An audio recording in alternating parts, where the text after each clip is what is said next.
How do you know when you really know a person? Is it when you know their name, where they're from, and what they like?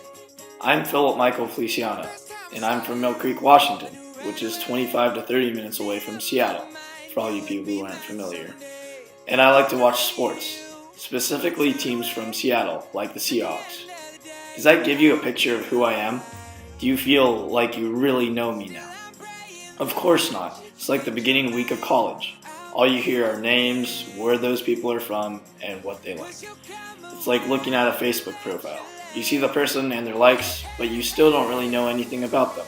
There's much more to a person than that. So if I told you there was a man named Jesus, who was from Bethlehem, and that he liked to preach and serve others and do amazing things, do you feel like you know him?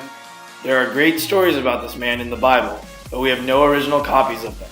Only copies of copies, which is something I learned in this class. The stories that tell us about Jesus, the Gospels, even borrow content from each other to add detail. So how do I view him?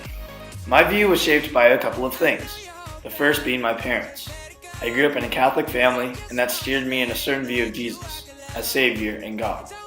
This also played in the decision to send me to private school, where they allowed to teach about it. It helped my faith grow as I grew up. Ever since kindergarten, I've been taught about it. It gave me a view of Jesus being a miracle worker and an amazing person. On the other side, this class has helped me realize that my view was also shaped by the gospel writers. They all wrote for different audiences, whether it was for Gentiles, Jews, or any person. They also wrote for different reasons, like to convey the message Jesus was teaching, or maybe for historical purposes.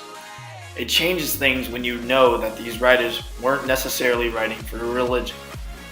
This is why Jesus is portrayed in different ways in the Gospels. This gives readers, including me, differing views on Jesus. Was he a divine being sent to save everyone, or a suffering servant of the people? Both? The end result is that I'm left with stories of a legend and a religion to believe in, not the factual and accurate proof to really know and picture Jesus like I desire.